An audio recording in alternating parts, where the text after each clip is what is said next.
नमस्ते, यहाँहरूलाई मेरो नेपाली किचनमा स्वागत छ। आज म यहाँहरूमाझ गिलो चिकन चाउमिन चटपटेको रेसिपी लिएर आएकी छु।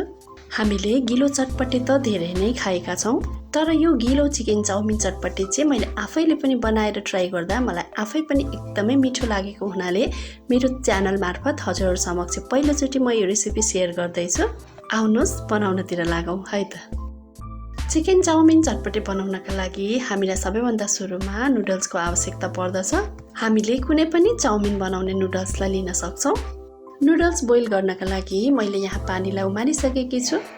हजुरहरूले आफ्नो आवश्यकता अनुसार नुडल्सलाई बोइल गर्न सक्नुहुनेछ। नुडल्स बोइल गर्दा हामीले थोरै मात्रामा नुन र तेललाई पनि राखौं।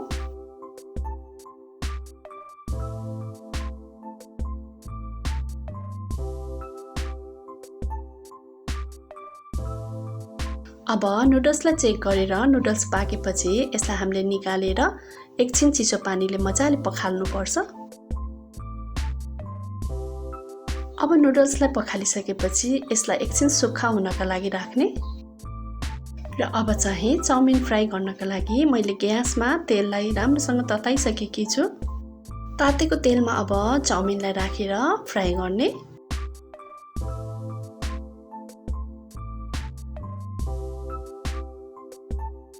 एकापट्टि हल्का क्रन्ची भएर पाकिसकेपछि अब हामीले यसलाई अर्कोपट्टि फर्काएर फ्राई गर्नुपर्छ।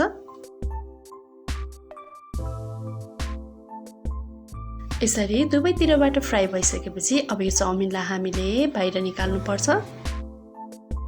यसरी नै हामीलाई चाहिने जति चाउमिन फ्राई गर्दै जाने।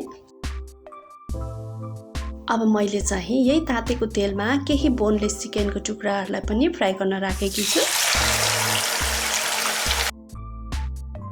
अब चिकनलाई हामीले बेला बेला पल्टाउँदै राम्रोसँग पाक्ने गरी पकाउनु पर्छ। अब चाहिँ यो चिकन यसरी रातो रातो हुन थालिसकेको छ। हामीले यो चिकनलाई धेरै कडा हुने बेलासम्म चाहिँ फ्राई गर्न हुँदैन। यतिको भएर पाकेपछि चाहिँ अब यसलाई पनि तेलबाट बाहिर निकाल्छौं।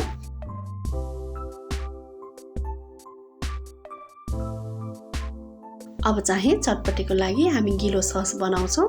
यसको लागि मैले एउटा कचौरामा पानीलाई लिएकी छु।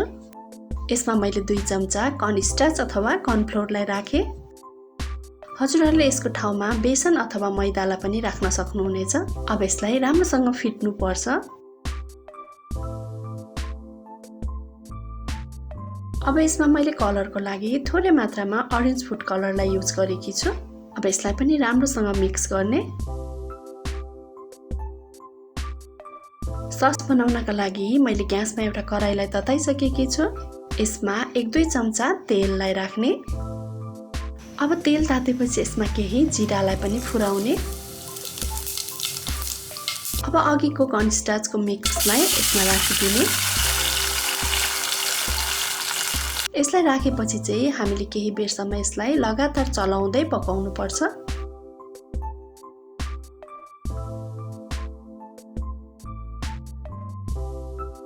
र यसमा स्वाद अनुसार नुनलाई पनि राखौं।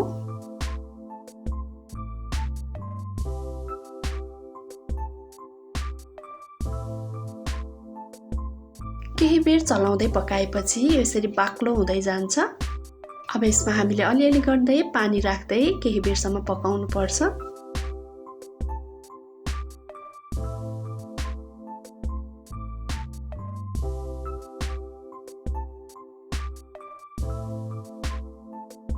र यसलाई बीच-बीचमा यसरी चलाउँदै नै पकाउनु होला।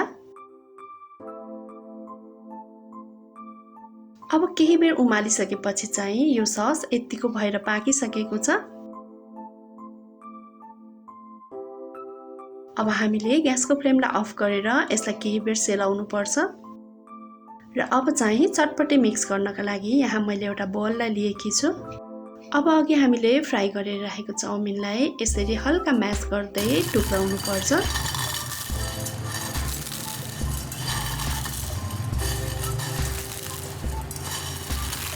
र टुक्राएपछि यसलाई यो बोलमा राखौं। र अब अघि हामीले फ्राई गरेर राखेको चिकनलाई पनि यसैमा राखौं। त्यसपछि केही टुक्रा उसिनेर काटेको आलुलाई पनि मैले यहाँ राखेकी छु।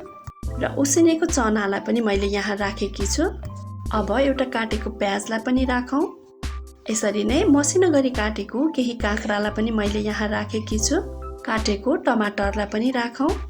अब स्वादअनुसार काटेको हरियो खुर्सानीलाई पनि यसमा राखौँ। केही हरियो धनियालाई पनि राखेकी छु। स्वादअनुसार नुन र चाट मसलालाई पनि यहाँ राखेकी छु। यसरी नै थोरै मात्रामा भुटेर पिसेको जिरा धनियाको धुलोलाई पनि मैले यहाँ राखेकी छु र रातो धुलो खोर्सानीलाई पनि मैले यहाँ राखेँ। अब अमिलोको लागि स्वादअनुसार कागतीको रसलाई पनि मैले यहाँ निचोरेकी छु। अब चाहिँ अघि हामीले बनाएको गिलो ससलाई माथिबाट राखौँ। हजुरहरूलाई गिलो अथवा सुक्खा कतिको चटपटे मनपर्छ त्यही अनुसार ससलाई राख्न सकिन्छ। अब यसलाई राम्रोसँग मिक्स हुने गरी मिक्स गरौँ।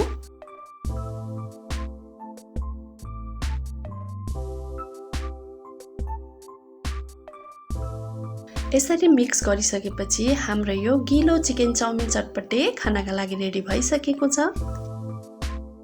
अब यसलाई हामीले प्लेटमा सर्भ गरेर खान सक्छौँ।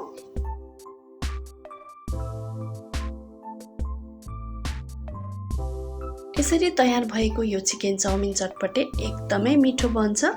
हजुरहरूले पनि एकपटक घरमा बनाएर अवश्य पनि ट्राई गर्नुहोला। आशा छ हजुरहरूलाई मन पर्नेछ।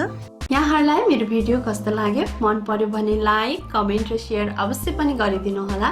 यहाँहरूले मेरो नेपाली किचनको फेसबुक पेज र इन्स्टाग्राममा पनि मलाई फलो गरिदिनु होला र यदि च्यानललाई सब्स्क्राइब गर्नुभएको छैन भने सब्स्क्राइब गरेपछि छेउमा रहेको बेल आइकनलाई अवश्य क्लिक गरिदिनु होला। यसले गर्दा मेरो नयाँ नयाँ भिडियोहरूको नोटिफिकेसन यहाँहरूमाझ सजिलै आउने गर्छ। हवस् त, यहाँहरूको दिन सुखमय बितोस्। धन्यवाद।